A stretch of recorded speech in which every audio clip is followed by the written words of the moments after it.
अस्सलाम वालेकुम। जी बेटा, कैसे हैं आप सब? उम्मीद है खैरियत से होंगे। अच्छा जी बेटा, हमने last time quantize radii, quantize energy, important long question हमने क्लियर कर लिए थे। ठीक है, आज उन्हीं की हेल्प से हमने निकाला है अपना हाइड्रोजन एमिशन स्पेक्ट्रम। बेटा कुछ बातें इसमें ना आप लोगों को ऑलरेडी मैं बता चुकी हूँ।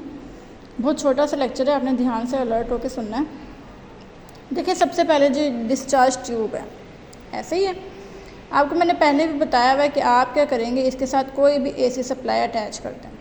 कर दिया। अब आपको पता है जो इसके अंदर एटम है हमारे पास एक्साइट हो जाएंगे। अब एटम एक्साइट होंगे तो वो एनर्जी गेन करेंगे। ऐसे ही बेटा कुछ देर बाद आपको पता है एक्साइटेशन प्रोसेस जो होता है बड़ा स्पॉन्टेनियस होता है। कुछ देर बाद यही गैस जो होती है वो कूल डाउन होना शुरू हो जाती है। जब जैसे ही कूल डाउन होती है तो आपको पता है जो एनर्जी इसने एब्जॉर्ब की होती है ना, वही एनर्जी ये रिलीज़ कर देता है। अब कैसे, मैं थोड़ी सी आपके सामने एग्जांपल बता देती हूँ।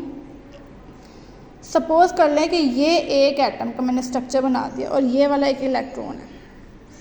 जैसे मैंने ऐसे सप्लाई दिया, इसको एनर्जी दी, एक फोटोन दिया, फोटोन आया, यहाँ पे क्या हुआ, इलेक्ट्रॉन ने वो एब्जॉर्ब कर लिया। और जैसे ही एब्जॉर्प्शन हुई तो जाहिर सी बात है ये हायर एनर्जी स्टेट में चला जाएगा और ये यहाँ पे नहीं टिकेगा, ये ऊपर वाले पोर्शन में चला जाएगा। ठीक है, और जैसे ही ये कूल डाउन हो, क्योंकि इसने एनर्जी अब्जॉर्ब की और ये हायर लेवल पे चला गया।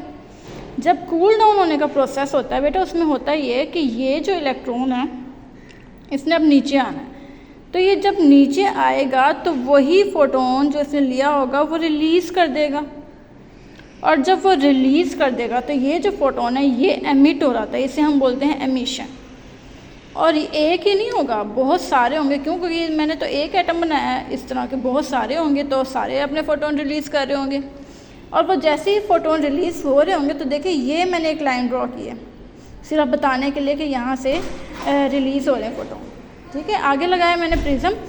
प्रिज़म क्या है, असल में क्लियर मटीरियल है, शफाफ है, उस पर लाइट जैसे ही फॉल करेगी और आपको पता है डिफरेंट स्पेक्ट्रल सीरीज़ बनना शुरू हो जाती हैं। ये तो विजिबल रीजन में आ रही है। इस तरह मल्टीपल स्पेक्ट्रल सीरीज़ बनती है हमारे पास। और ये मैंने आपको पहले ही बताया हुआ है, ये लाइमन सीरीज़ भी बनती है, ब्रैकेट सीरीज़ भी बनेगी, पैशन पिफॉन सारी बनेंगी। ठीक है, और आपको पता है वो फिर सारी विजिबल में नहीं होती हैं, कुछ विजिबल में आती हैं, कुछ इंफ्रारेड में आ रही होती हैं, कुछ अल्ट्रा वायलेट रीजन में भी आ रही होती हैं। तो ये सारा प्रोसेस इस तरह से होता है। ठीक है, तो अब होगा क्या, असल में होना क्या चाहिए, होना ये चाहिए, हमें पता होना चाहिए कि स्टेट कौन सी चल रही है, टोटल एनर्जी कितनी आ रही है और उनकी वेवलेंथ कितनी आ रही है, किस तरह से हमने मेजर करनी है। तो देखिए उसके लिए हमने थोड़ा सा डिस्कस कर लिया। आपको पता है जो लोअर एनर्जी स्टेट है वो P है ना, ये लोअर एनर्जी स्टेट है, मैं इसे लिख लेती हूँ, ये लोअर एनर्जी स्टेट है। तो फिर En क्या होगी, ये हायर एनर्जी स्टेट है। तो आपको पता है जो इलेक्ट्रॉन है असल में तो लोअर से हायर में जाते हैं तो एनर्जी अब्जॉर्ब करके जाएंगे, और अगर हायर से लो में आएंगे तो वही एनर्जी ये रिलीज़ करते हुए आएंगे। ठीक है, तो देखिए हायर से लोअर में आएंगे तो एनर्जी रिलीज़ करेंगे। तो मैंने कह दिया जो हायर है वो बड़ा है, En बड़ा है एज़ कम्पेयर टू EP। तो यही बात मैंने लिखी है, suppose that the electron in hydrogen atom is in the excited state, ये एक्साइटेड स्टेट में विद एनर्जी En, और उनकी एनर्जी कितनी En, and make a transition, transition का मतलब है इधर से उधर गया। ठीक है, तो लोअर एनर्जी स्टेट ऊपर से अब नीचे आया, ऊपर से अगर नीचे आया तो फिर बेटा ये बड़ी होगी छोटी होगी, अगर छोटी है तो फिर इसे माइनस में लिखा जाएगा। तो देखिए मैंने फॉर्मूला क्या लिखा, E is equal to En minus EP, और जो कि बोहर का पोस्टुलेट भी था। ठीक है, और आपने कल क्वांटाइज्ड एनर्जी में फॉर्मूला डिराइव कर लिया है, En is equal to minus E naught over N square, और E नोट की वैल्यू आपके पास फिक्स भी आ रही थी 13.6 इलेक्ट्रॉन वोल्ट, याद आ रहा है जी। और EP बेटा अगर P स्टेट है तो नीचे P आ जाएगा, N स्टेट है तो नीचे N आ जाएगा सिंपली।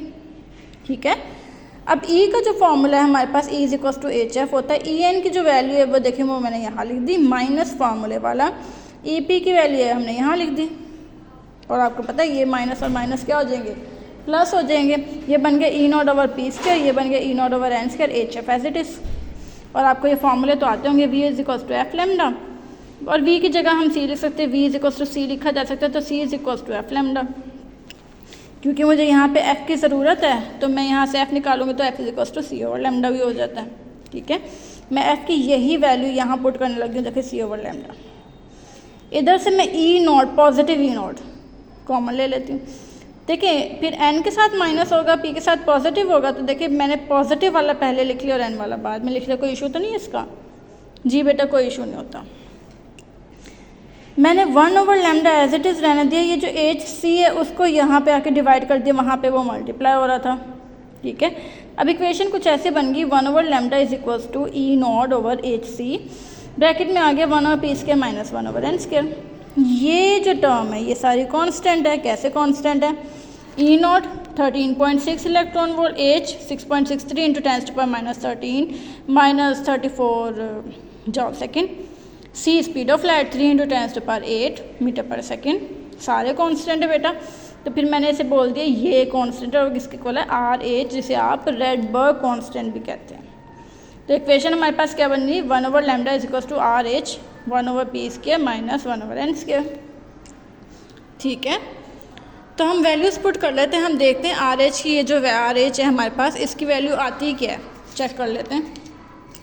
ये देखें R H is equal to E not over H C. E not की वैल्यू लिखी 13.6 इलेक्ट्रॉन वोल्ट, एच की वैल्यू लिखी 6.63 इंटू 10⁻34, सी की भी वैल्यू लिख ली 3 इंटू 10⁸। अब बेटा क्योंकि देखें ये इलेक्ट्रॉन वोल्ट में है, ठीक है ना, तो 1 इलेक्ट्रॉन वोल्ट आपको पता है 1.6 इंटू 10⁻19 जॉल के इक्वल होता है। हमने उसकी भी वैल्यू मेंशन कर दी। आप इन सबको सिंप्लीफाई करेंगे तो आपके पास जो रिजल्ट आएगा वो आएगा 1.0974 इंटू 10⁻7 पर मीटर। बेटा पर मीटर हमने इसका यूनिट क्यों डिसाइड किया? क्योंकि देखिए एन और पी का, एन तो स्टेट और पी भी स्टेट है, इनका तो यूनिट हो नहीं सकता। बचा कौन? लैम्डा, और वो भी लैम्डा नीचे है, तो लैम्डा का यूनिट होता है मीटर, और अगर नीचे है तो फिर पर मीटर।